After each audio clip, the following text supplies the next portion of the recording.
ఉత్తరప్రదేశ్లోని అయోధ్యలో పర్యటిస్తున్న ప్రధాని మోదీ అయోధ్యధామ్ రైల్వే స్టేషన్ ప్రారంభించారు. తర్వాత 2 అమృత్ భారత్ రైళ్లు, 6 వందే భారత్ రైళ్లకు పచ్చజెండా ఊపారు. కాసేపట్లో మహర్షి వాల్మీకి అంతర్జాతీయ విమానాశ్రయాన్ని ప్రారంభిస్తారు ప్రధాని. విమానాశ్రయం పక్కనున్న మైదానంలో ఏర్పాటు చేసే జనసభలో మోదీ మాట్లాడతారు. ఈ సభకు 1,50,000 మంది హాజరయ్యే అవకాశం ఉంది.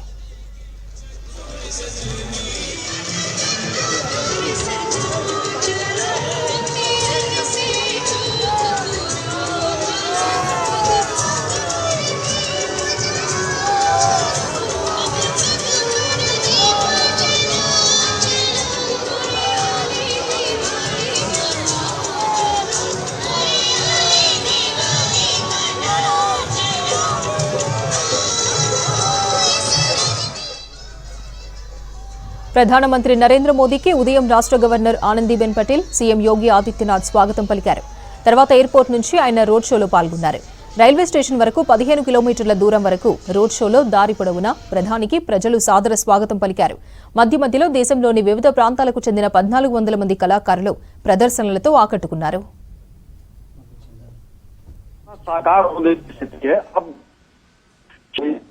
ये केवल लोगों की संकल्पना में, लोगों की कल्पना में था। वो कल्पना साकार होने की स्थिति है। अब ये केवल लोगों की संकल्पना में, लोगों की कल्पना में था। वो कल्पना साकार होने की स्थिति है। अब అయోధ్యలో మహర్షి వాల్మీకి ఎయిర్పోర్ట్ రామాయణ శోభతో దివ్యంగా దర్శనమిస్తోంది. శ్రీరాముడి జీవిత విశేషాలతో ఆ విమానాశ్రయంలో వేసిన పెయింటింగ్స్ ఓ స్పెషల్ అట్రాక్షన్ గా నిలిచాయి. సీతారాముల చరిత్ర రంగురంగులతో చాలా రమణీయంగా వెలుగుతోంది. ఆ మ్యూరల్స్ త్రేతాయుగానికి కేర్ ఆఫ్ అడ్రస్ గా మారాయి. అద్భుతమైన కళాఖండానికి కేంద్రంగా ఆ విమానాశ్రయాన్ని డెవలప్ చేశారు. రామాయణ కథ ఆధారంగా ఉన్న అనేక చిత్రాలను ఎయిర్పోర్ట్ లాబీల్లో డిజైన్ చేశారు. స్థానికంగా వాడే కలర్స్ తో ఆ కథా చిత్రాలను ఎయిర్పోర్ట్ లాబీల్లో వేశారు.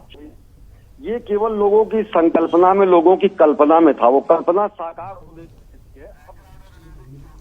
ఆ చిత్రాల్లో రామాయణ కథ కళ్లకు కట్టినట్టు కనిపిస్తోంది. అయోధ్య కొత్త ఎయిర్పోర్ట్ ను విపుల్ వర్చ్నే డిజైన్ చేశారు. శ్రీరాముడి జీవితం ఆధారంగా ఏరోడ్రోమ్ స్ట్రక్చర్ ను నిర్మించారు. ఉత్తర భారతదేశంలో కనిపించే నగర శిల్ప శైలిలో విమానాశ్రయాన్ని కట్టారు. 7 శిఖరాలు ఉండే రీతిలో ఎయిర్పోర్ట్ ను నిర్మించారు. వాల్మీకి రాసిన రామాయణంలోని 7 ఖండాలకు నిదర్శనంగా ఎయిర్పోర్ట్ ను డెవలప్ చేశారు.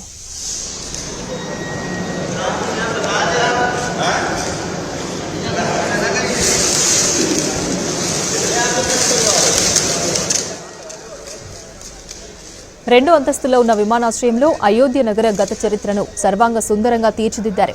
గ్రౌండ్ ఫ్లోర్లో ప్యాసింజర్లను ఇన్వైట్ చేస్తారు. ఇక ఫస్ట్ ఫ్లోర్ నుంచి ఎయిర్పోర్ట్ ఆపరేషన్స్ జరగనున్నాయి. మండపాలు, నగర శైలి కళాకృతులతో విమానాశ్రయ బిల్డింగ్ ఆకర్షణీయంగా తయారైంది. 1,450 కోట్ల ఖర్చుతో విమానాశ్రయాన్ని నిర్మించారు. రామాయణ ఆర్ట్ వర్క్ ప్రతి ఒక్కరిలో ఆధ్యాత్మికతను నింపుతోంది. టెర్మినల్ బిల్డింగ్లో వేసిన క్యాన్వాస్ ఆర్ట్ ఎన్నో సందేశాలను ఇస్తోంది.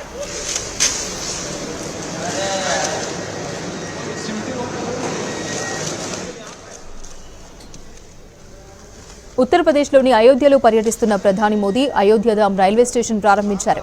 తర్వాత 2 అమృత్ భారత్ రైళ్లు, 6 వందే భారత్ రైళ్లకు పచ్చజెండా ఊపారు. మహర్షి వాల్మీకి అంతర్జాతీయ విమానాశ్రయాన్ని ప్రారంభించారు ప్రధాని. విమానాశ్రయం పక్కనున్న మైదానంలో ఏర్పాటు చేసిన జన్ సభలో పాల్గొన్నారు ప్రధాని.